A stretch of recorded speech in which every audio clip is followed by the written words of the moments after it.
നമ്മളുടെ മുന്നിലിപ്പോൾ വളരെ രസകരമായിട്ടുള്ള ഒരു വാർത്ത വേണമെങ്കിൽ കൗതുക വാർത്ത പോലെ വായിക്കാവുന്നതായിട്ട് വരുന്നുണ്ട്.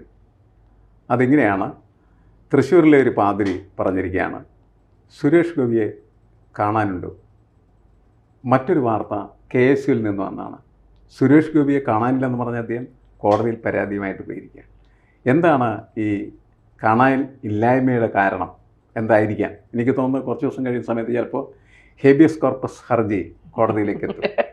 അതിനുള്ള സാധ്യത തള്ളിക്കളയാവുന്ന എന്താണ് അതിൻ്റെ മാൻ മിസ്സിങ്ങിന് കൊടുക്കുന്ന എന്താണ് അതിൻ്റെ ഒരു സാധ്യത നിങ്ങൾ കാണുന്നത്?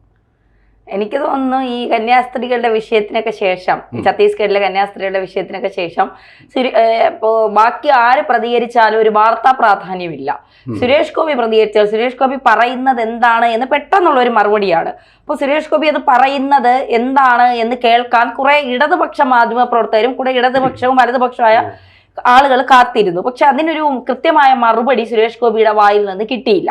മാത്രമല്ല, ഇപ്പോൾ ഈ സിനിമയുടെ തിരക്കുകളൊക്കെ കൊണ്ടായിരിക്കാം അദ്ദേഹം തൃശ്ശൂരിലേക്ക് പോകുന്നില്ല. അദ്ദേഹം പോയില്ലെങ്കിലും നടത്താനുള്ള കാര്യങ്ങൾ അവിടെ കൃത്യമായി നടത്തുന്നുണ്ട് എന്ന് ഇവന്മാരോട് ആരെങ്കിലും പറഞ്ഞ് മനസ്സിലാക്കടാ എന്ന് പറയുന്നത് പോലെ, പോയില്ലെങ്കിലും ഒരു ജനപ്രതിനിധി ഇപ്പൊ രമേശ് ചെന്നിത്തല കൃത്യമായി അവിടെ പോകുന്നുണ്ടോ എന്ന് അദ്ദേഹത്തിന്റെ നിയോജകമണ്ഡലം നമ്മൾ അന്വേഷിക്കുന്നുണ്ടോ? പിന്നെ മറ്റ് ഏതൊക്കെ ഏത് എം എൽ എമാരാണെങ്കിലും അവിടെ പോയി അവര് കൃത്യമായി കാര്യങ്ങൾ നടത്തുന്നുണ്ടോ എന്ന് അന്വേഷിക്കുന്നുണ്ടോ? ഇല്ല. പക്ഷേ സുരേഷ് ഗോപിക്ക് എതിരെ പരാതി കൊടുത്തു കഴിഞ്ഞാൽ ആ കൊടുക്കുന്നയാൾ കുറച്ച് വൈറലാവും, അയാൾ കുറച്ച് ശ്രദ്ധിക്കപ്പെടും. അപ്പോൾ ഒന്ന് ശ്രദ്ധിക്കപ്പെടണമെങ്കിൽ സുരേഷ് ഗോപിയുടെ പേര് കൊണ്ടുവരണം. അതിനു വേണ്ടിയിട്ടാണ് ഈ അച്ഛന് മെലിത്തിയോസ് എന്താ അച്ഛന്റെ പേര്? സോറി അച്ഛാ, മിലിത്തിയോസ് അച്ഛന് നമ്മളാരും അച്ഛന്റെ പേര് ഇതുവരെ കേട്ടിട്ടില്ല. ഞാൻ കേട്ടിട്ടില്ല, കേട്ടവരുണ്ടാകും. സ്ഥിരമായി BJP വിരുദ്ധ അപ്പൊ അച്ഛൻ ഓക്കെ, അപ്പൊ അച്ഛൻ അന്വേഷിച്ചതിൽ കാര്യമുണ്ട്. വോട്ട് ചെയ്തത് എന്ന മട്ടിലാണ്, അതായത് ഞാൻ ജയിപ്പിച്ചു വിട്ട നടൻ എന്നുള്ള, ഞാൻ നടൻ, നമ്മളൊരു നടനെ ജയിപ്പിച്ചു വിട്ടു. അപ്പൊ അദ്ദേഹം BJP വിരുദ്ധത പറയണമെങ്കിൽ വോട്ടിട്ടത് BJPക്കാണ്. അത് അങ്ങനെ എനിക്ക് സംശയമുണ്ട് ആ ഒരു കാര്യത്തിൽ.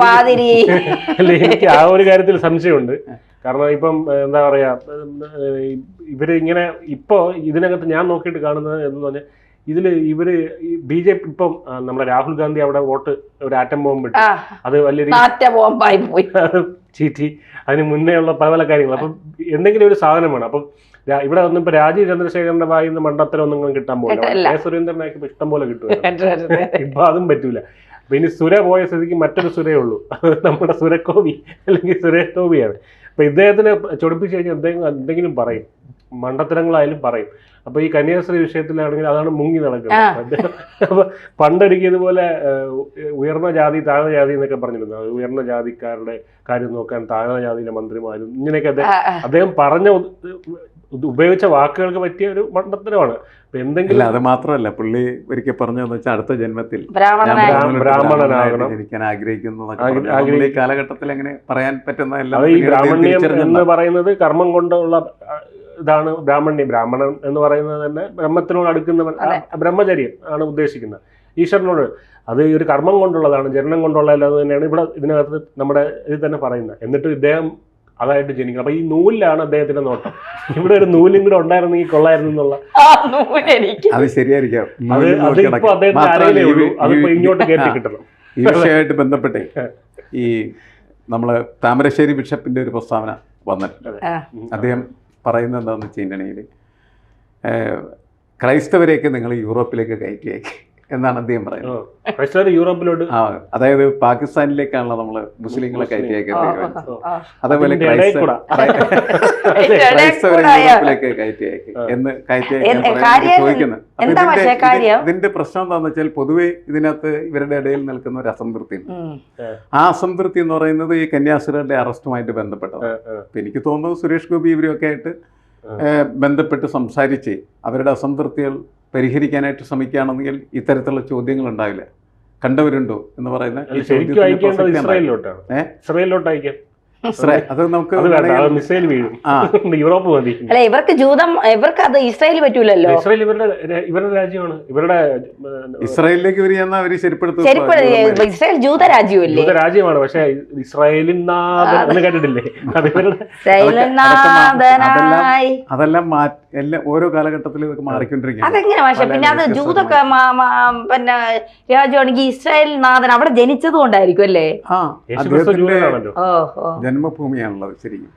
അതുകൊണ്ട് അല്ല ഞാൻ പറയുന്നത്, ഇവർക്ക് പാകിസ്ഥാൻ എന്ന് ഇവർ പറയാൻ കാരണം മുസ്ലിങ്ങളെ പാകിസ്ഥാൻ അല്ല. ഇതിന്റെ പ്രശ്നം എന്ന് വെച്ചാൽ നമ്മളിവിടെ രൂപപ്പെട്ടു വന്നിരിക്കുന്ന ഒരു നെറേറ്റീവ് ഉണ്ട്. അത് BJP തന്നെ ഡെവലപ്പ് ചെയ്തതാണ്. കാരണം വെച്ചാൽ ഈ ഗോപാലകൃഷ്ണനെ പോലെയുള്ള നമ്മുടെ ചർച്ചയ്ക്ക് BJP നേതാക്കള് പറഞ്ഞത് എനിക്ക് വന്നവരാണ്. നമ്മുടെ ഈ അടൂർ ഗോപാലകൃഷ്ണനെ അതേപോലെ തന്നെ മറ്റ് ചില ആളുകളെയൊക്കെ പാകിസ്ഥാനിലേക്ക് കയറ്റി അയക്കണം എന്ന് നേരത്തെ പറഞ്ഞ് അതങ്ങനെ ഒരു നെറേറ്റീവ് ഡെവലപ്പ് ചെയ്യും. ഇപ്പം അത്തരം സംഭാഷണങ്ങൾ കുറവാണ് ശരിക്കും പറഞ്ഞത്. പക്ഷേ അതൊക്കെ ഓർത്തിട്ടായിരിക്കണം ഈ ഫാദർ ഇഞ്ചനാനിയൽ ആണ് ഇപ്പോൾ ഈ താമരശ്ശേരി ബിഷപ്പ് പാകിസ്ഥാനിൽ പറയുന്ന രാഹുൽ ഗാന്ധിയുള്ള ഇന്ത്യയിലേക്ക് കയറ്റി അയക്കുമെന്ന.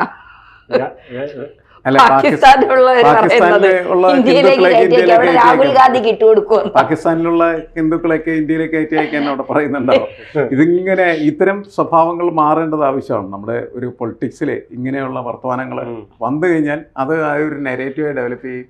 പിന്നെ എല്ലാവരും ഇങ്ങനെയൊക്കെ അല്ല, ഇത് അണികൾ പറയുന്നത് കൊണ്ട് കുഴപ്പമില്ല. ഇതുപോലത്തെ വലിയ നേതാക്കളുണ്ട്, ആത്മീയ നേതാവാണല്ലേ ഇത്. ഇല്ല, ഇപ്പൊ രാഹുൽ മാങ്കൂട്ടത്തിൽ, ചാണ്ടി ഉമ്മൻ, രമേശ് ചെന്നിത്തല അടക്കം മറ്റ് MLA മാർ അടക്കം മറ്റ് നിയോജക മണ്ഡലങ്ങൾ അവരവരുടെ വിഷ്ണുനാഥ് അടക്കമുള്ളവർ കുറെ അങ്ങനെ ചെറുപ്പക്കാരും അല്ലാത്തവരും ഒക്കെ ആയിട്ടുണ്ടല്ലോ. ശശി തരൂർ ഇവരൊക്കെ അടക്കം അവരുടെയൊക്കെ നിയോജക മണ്ഡലത്തിൽ പോകാത്ത. ശശി തരൂരൊക്കെ തിരുവനന്തപുരം കണ്ട കാലം മറന്നു കാണും അങ്ങേര്. ഈ വോട്ട് ചില്ലടയില് വിശ്വപൗരാഗി ഇവിടെയൊക്കെ പോണ മനുഷ്യന് അങ്ങനെ കണ്ടവരുണ്ടോ എന്ന് ചോദിക്കാം. പക്ഷെ കേസിന്റെ ഉത്തരവാദിത്വത്തെ നമ്മൾ അങ്ങനെ കളയരുത്. തരൂർ എവിടെയെന്ന് ചോദിക്കണം. തരൂർ മോദിയുടെ അടുത്താ, അതുകൊണ്ട് ചോദിക്കാൻ പറ്റൂല. മോദിയെ മുന്നേ നിർത്തിയിട്ട് വാടാ തരൂരുമായിട്ട് ഇപ്പൊ ഉള്ള ഒരു സംഭാഷണം ഇല്ല. ഇവര് നിർത്തി വെച്ചിരിക്കുന്നത്. തരൂര് എവിടെയാണെന്ന് അവർക്കും അറിയില്ല, തരൂരിനും അറിയാൻ പാടില്ലാത്തൊരു സ്ഥിതിയാണ്. ചോദിക്കുന്നില്ല. സുരേഷ് ഗോപി ഒറ്റ മറുപടി ഇപ്പൊ പറഞ്ഞാൽ മതി, നിങ്ങൾ തരൂർ എവിടെ ഉണ്ടോ അവിടെ ഉണ്ട് ഞാൻ എന്ന് പറഞ്ഞാൽ മതിയല്ലേ. ഇത് പൊളിറ്റിക്സിനെ ഇങ്ങനെ രസകരമായിട്ടുള്ള രീതിയിൽ വീക്ഷിക്കുന്നതും കൊള്ളാവുന്ന ഒരു കാര്യമാണ്. പൊളിറ്റിക്സിന് വളരെ സീരിയസ് ആയിട്ടുള്ള ഒരു വശമുണ്ട്, മറ്റൊരു വശമാണ്. ഇപ്പൊ ഏറെ പിടിച്ച് സീരിയസ് ഒക്കെ ആളുകൾക്ക് മടുത്തു മാഷേ. ഈ ഇരുന്ന് കുത്തിത്തിരിപ്പുണ്ടാക്കുന്ന കുറെ ആങ്കർമാരൊക്കെ ഉണ്ടല്ലോ, ഇവരെയൊക്കെ ആളുകൾക്ക് മടുത്തു.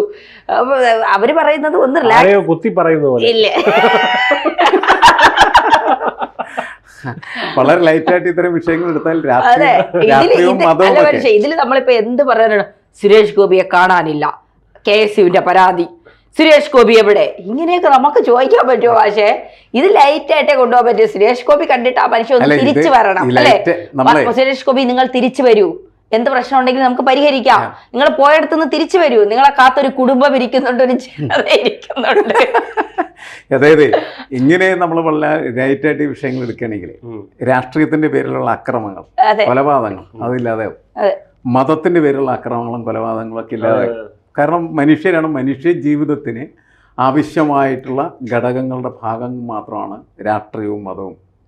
അതേപോലെ തന്നെ ജീവിതത്തെ ക്രമപ്പെടുത്തുന്നതിനും ജനാധിപത്യത്തിലേക്ക് കടന്നു വരുന്നതിനും നമ്മളുടെ അഭിപ്രായങ്ങളും അതുപോലെ തന്നെ എതിരഭിപ്രായങ്ങളൊക്കെ കേൾക്കുകയും മനസ്സിലാക്കുകയും സ്വീകരിക്കപ്പെടുകയൊക്കെ ചെയ്യുന്ന തരത്തിലേക്ക് എത്തിയാൽ കുറച്ച് ബെറ്റർ ആയിരിക്കും. അപ്പം ഇങ്ങനെയൊക്കെ സംസാരിക്കുന്നതാണ് നല്ലതെന്നാണ് എനിക്ക് തോന്നുന്നത്. സീരിയസ് ആയിട്ട് ഞാനൊക്കെ വളരെ സീരിയസ് ആയിട്ട് എപ്പോഴും രാഷ്ട്രീയത്തെ നിങ്ങളുടെ കൂടെ ഇരുന്നപ്പോൾ എനിക്ക് വളരെ ലൈറ്റായിട്ടുള്ള ഫീലിംഗ് ഉണ്ടായിരുന്നു. കൂടുതൽ വാർത്തകളും വിശേഷങ്ങളും നിങ്ങളിലേക്ക് എത്താൻ ABC മലയാളം സബ്സ്ക്രൈബ് ചെയ്യുക, ബെൽ ബട്ടണും അമർത്തുക.